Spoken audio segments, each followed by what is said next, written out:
शुभविवाह या मालिकेच्या 21 डिसेंबरच्या भागामध्ये रागिणी बेशुद्ध पडलेली असते आणि तितक्यात तिथे पौर्णिमा येते. आई आई काय झालं तुम्हाला असं म्हणत पौर्णिमा ओरडायला लागते आणि घरातील सगळ्यांना बोलवते. आई बेशुद्ध पडल्यात, आई बेशुद्ध पडल्यात असं म्हणत सगळ्यांना आवाज देते व घरातले सगळी मंडळी धावत पळत तिकडे येतात. रागिणीला बेडवरती बसवतात. अथर्व म्हणतो, आई काय झालं, आई बोल ना काय झालं.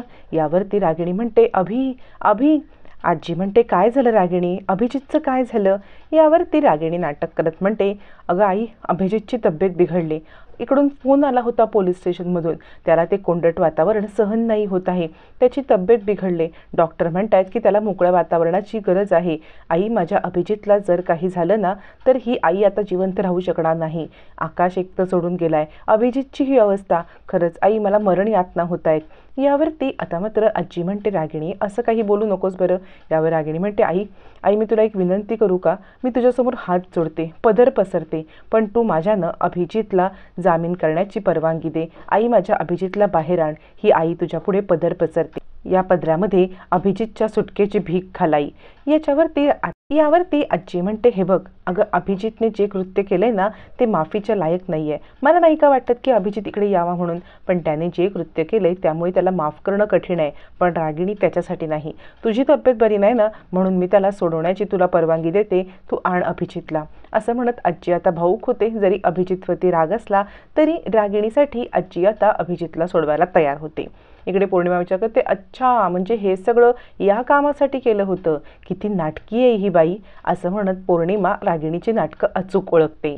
रागिणी पौर्णिमाकडे एक कटाक्ष टाकते आणि कसा वाटला डाव असं म्हणत तिच्याकडे पाहत असते. तोपर्यंत इकडे आता आकाश खेळत असतो. आकाशला भूमी सांगत असते, हे बघ आकाश आता मला काही तास म्हणजे 7-8 तास तरी जॉबसाठी बाहेर जावं लागेल. त्यावेळेमध्ये तू शहाण्या मुलासारखा वागशील ना. आकाश म्हणतो, सायकल राणी तू किती वेळ जाणार आहेस. 8 तास ना. मग तेवढ्या वेळाचं तू मला काम देऊन जा. तेवढ्या वेळाचं काम देऊन गेलीस ना की तेवढा वेळ मी ते काम करत बसेन, म्हणजे तू येईपर्यंत मला काहीही प्रॉब्लेम येणार नाही. असं म्हणत आकाश आता भूमी जे सांगेल ते ऐकायला तयार असतो आणि तिच्या म्हणण्याप्रमाणे 8 तास काम करायला तयार असतो. आणि तो म्हणतो, मला भूक लागली. यावरती भूमी सांगते, एक काम करूया बरं, मी छानपैकी स्वयंपाक बनवते, तू जेवून घे, मग ना आपण बाहेर बसूया. असं म्हणत भूमी आत जाते. पण कोणीतरी एक व्यक्ती असते जी भूमीच्या साडीला अगदी आवडीने स्पर्श करत असते आणि हीच व्यक्ती भूमीचा पाठलाग करत असते. तोपर्यंत इकडे रागिणी वकिलांना कॉल करते आणि तुम्हाला जेवढे पैसे हवे तेवढे पैसे मी देईन, पण एक काम करायचं, डॉक्टरांकडून असं सर्टिफिकेट घ्यायचं की माझ्या अभिजितची सुटका ही झाली म्हणजे झालीच पाहिजे. याच्यासाठी मला कोणताही एक्सक्यूज नको आहे. तितक्यात तिथे पौर्णिमा सूप घेऊन येते आणि आई सूप घ्या की. यावरती रागिणी म्हणते, तुला काय वाटलं मी खरंच आजारी आहे. मी फक्त नाटक करत होते माझ्या अभिजितला माझ्या जवळ आणण्यासाठी. यावरती पौर्णिमा विचार करते, ही बाई इतकी नाटकी आहे ना, हिची खरी नाटकं मला आता अभिजित समोर सुद्धा आणायला पाहिजेत. त्यासाठी मला ह्या बाईचं बोलणं रेकॉर्डच केलं पाहिजे. मग पौर्णिमा आपला मोबाईल ऑन करते, त्याच्यामध्ये रेकॉर्डर ऑन करते आणि रागिणीचं बोलणं रेकॉर्ड करायला लागते आणि म्हणते, आई मला खरंच एक गोष्ट सांगाल का तुम्ही, म्हणजे अभिजितला इतके दिवस तुम्ही सोडवण्याचा विचार नाही केलात, मग आत्ता कसं काय सोडवताय. यावरती रागिणी म्हणते, अगं इतके दिवस मला ना अभिजितची गरजच नव्हती ना. ज्याची जेव्हा गरज तेव्हाच त्याला बोलवायचं. इतके दिवस माझं सगळं नॉर्मल चाललं होतं, त्यामुळे अभिजितला बोलवण्याचा काही प्रश्नच येत नव्हता. म्हणून आत्ता बोलवून मला आत्ता गरज आहे. आत्ताच्या घडीला अभिजित इथं असणं माझ्यासाठी खूप महत्त्वाचं आहे आणि म्हणून मी अभिजितला इकडे बोलवते. असं म्हणत आता मात्र इकडे रागिणीचं बोलणं पौर्णिमाने रेकॉर्ड केलेलं असतं अभिजितला दाखवण्यासाठी की तुमच्या आईला तुमची गरज फक्त आणि फक्त कामासाठी आहे, ना की तुमच्यावरच्या प्रेमासाठी.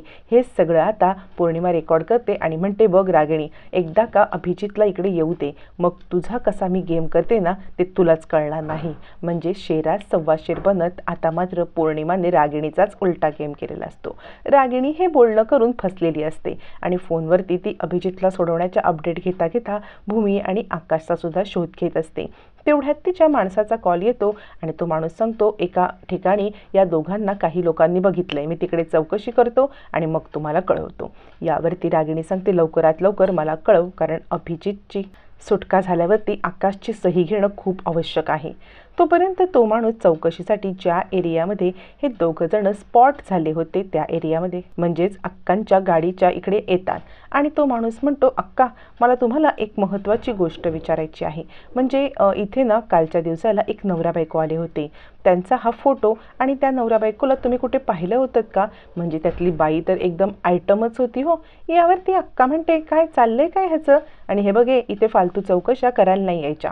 यावर तो माणूस म्हणतो, अक्का तुम्ही एक गोष्ट तर बघा, तुम्ही बघा तरी हा फोटो जरासा. या फोटोमध्ये असलेलं हे जोडपं तुम्ही पाहिलं का? अक्का फोटो बघतात आणि आकाश भूमीला ओळखतात. अक्का विचार करतात, हा कोणता तरी गुंड आहे, या दोघा पोरांच्या मागे का बरं लागलाय? ही पोरगी नटवी असली तरी हा पोरगा देवाचा पोरगा आहे, याला कोणत्याही प्रकारचा त्रास होऊ देता कामा नये. यासाठी मला आता हे काहीतरी थांबवायलाच पाहिजे असा विचार करत आता मात्र अक्का म्हणतात, इथे फालतू चौकशी करायला यायचं नाही. हे बघ लक्षात ठेव, इथे फक्त खायला यायचं, खायचं आणि निघायचं. ही फालतू चौकशी करण्याची माझ्याशी काही तू जरूरत करू नकोस, चल निघ इथून असं म्हणत अक्का त्याला तिकडून हकलवून लावतात. आता मात्र तो माणूस निघून जातो. अक्कांनी पुन्हा एकदा भूमी आणि आकाशचं रक्षण केलेलं असतं. इकडे आता आकाश बाहेर खेळायला येतो, भूमी आतमध्ये जेवण करत असते.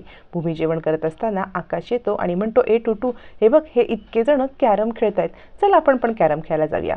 ही मुलं विचार करत असतात, हे एवढे मोठे काका हे का बरं असं वागतायत असं म्हणत ती मुलं त्याच्याकडे पाहत असतात. त्यावेळेला आकाश खेळायला येतो. तितक्यात बायका म्हणत असतात, किती राजबिंडा आहे ना, म्हणजे कसं आहे ह्या मुलाचं लग्न झालंय असं वाटत नाहीये, पण त्या मुलीची पण कमाल आहे, या मुलाला किती अचूक सांभाळते ना, खरंच दोघांचंही कौतुक करावं तितकं कमी आहे असं म्हणत सगळेजण आकाशचं कौतुक करत असतात. इकडे मुलं खेळत असतात. तितक्यात ते सर म्हणतात, ये आकाश ये, तू पण खेळायला ये आमच्यासोबत असं म्हणत ते आकाशला बोलवतात. तेवढ्यात तिथे आता वायर म्हणजे लाईव्ह करंट असलेली एक वायर कट केलेली असते आणि ती खाली पडलेली असते. तिथेच नेमकं खेळता खेळता सोंगटी येते. त्यावेळेला आकाश म्हणतो, मी आणतो सोंगटी, मी आणतो सोंगटी असं म्हणत आकाश ती सोंगटी उचलायला जाणार आणि आकाशला हलकासा विजेचा झटका लागणार. तितक्यात तिथे अक्का येऊन आकाशला बाजूला करतात. थोडासा झटका आकाशला लागलेलाच असतो. आकाश ओरडायला लागतो, सायकल राणी सायकल राणी. मग भूमी धावत बाहेर येते. काय झालं काय झालं म्हणून आता आकाशला विचारायला लागते. त्यावरती आता अक्का चिडतात आणि म्हणतात, काय ग नट मोगरे, कुठे गेली होतीस ग तू? तुझा इथे नवरा वेड्यासारखा फिरतोय आणि तुझं लक्ष कुठे आहे? तुला त्याच्याकडे लक्ष ठेवायला नको का ग असं म्हणत अक्का आता भूमीलाच दोष देतात. भूमी म्हणते, अक्का ते याच्यावरती अक्का म्हणतात, काय नको बोलूस, आत्ता जर का मी इथे आले नसते ना तर या पोराची काय अवस्था झाली असते तुला माहिती आहे का? अगं तुला कळत नाहीये का, त्याच्यावरती 24 तास लक्ष ठेवायला पाहिजे. तू कुठे गेली होतीस? तू त्याच्यासोबत असतीस तर कदाचित हे झालंच नसतं असं म्हणत अक्का भूमीला दोष द्यायला लागतात. त्यावरती याच्यावरती आकाश म्हणतो, नाही अक्का तुम्ही सायकल राणीला काही बोलू नका, तिचा खरंच काही दोष नाही आहे, ती माझ्यासाठी जेवण बनवायला गेली होती. भूमीला आता आकाशचं खूप कौतुक वाटतं आणि आता अक्का म्हणतात, बघितलंस तू त्याला दुर्लक्ष केलंस तरी तो तुझीच बाजू घेतोय, किती प्रेम करतोय, त्याला जपत जा की, आणि त्याच्यासोबत असतीस तर हे घडलं नसतं. चाळकरी म्हणतात, हो हो अक्कांचं म्हणणं बरोबर आहे असं म्हणत चाळकरी सुद्धा आता भूमीला ओरडतात की आकाशकडे लक्ष दे. म्हणजे थोड्याच दिवसामध्ये आकाशने सगळ्यांचं मनच जिंकून घेतलेलं असतं. आकाश सांगत असतो, सायकल राणीला काही बोलू नका असं म्हणत आकाश तिची बाजू घेतो. त्यावरती आता अक्का म्हणतात, बघ बघ तू एवढं काही त्याच्यासोबत केलंस तरी पोरगा तुझ्यावरती खूप प्रेम करतो. मग आता भूमी आकाशला घेऊन निघून जाते. त्यावरती ते सर सांगतात, हे बघा आकाशराव, जास्त काही लागलं नाही ना तुम्हाला, स्वतःची काळजी घ्या बरं. आणि ते भूमीला म्हणतात, तुम्ही सुद्धा स्वतःची काळजी घ्या, काही लागलं तरी मला सांगा असं म्हणत ते आता आकाशला लावायला मलम देतात. मग भूमी आकाशच्या हाताला ते मलम लावते आणि तिला आता आकाशची काळजी वाटते की उद्या जर मी ऑफिसला गेले तर आकाशचं कसं होणार किंवा आकाशला कोण सांभाळणार, आणि मग तिला चिंताच वाटते. त्यासाठी ती आता आकाशला घेऊन ऑफिसला येते. 8 तास ड्युटीमध्ये आकाशला कुठे ठेवायचं हा खूप मोठा प्रश्न असतो. त्यामुळे भूमी आकाशला घेऊन येते आणि तिथल्या मॅनेजरला विचारते, हे डे केअर सेंटर कुणासाठी आहे? यावरती ते मॅनेजर म्हणतात, हे डे केअर सेंटर आहे ना, हे फक्त आणि फक्त इथल्या वर्किंग वुमनच्या मुला आणि मुलींसाठी आहे. भूमी म्हणते, माझ्यासोबत कोणी आलं तर चालेल का? यावरती मॅनेजर म्हणतात, कोण आहे तुमच्यासोबत यायला? भूमी आकाशला आणते आणि म्हणते, हा माझा नवरा आहे, याची मानसिक स्थिती बरोबर नसल्यामुळे हा माझ्यासोबत आला तर चालेल का? मॅनेजर ते पाहतात आणि खूप मोठा मॅनेजरनाच धक्का बसतो आणि मॅनेजर या सगळ्याला आता मात्र परवानगी देत नाहीत. ते सांगतात, इथे फक्त लहान मुलगा किंवा मुलगी हेच राहू शकतात, तुमचे मिस्टर ही तुमची जबाबदारी आहे आणि त्यांचं काय करायचं हे तुम्ही बघा असं म्हणत मॅनेजर हात झटकतात. आता भूमी काय निर्णय घेणार, आकाशला कुठे ठेवणार की मॅनेजरला मनवणार, हे मात्र येणाऱ्या भागातच कळणार.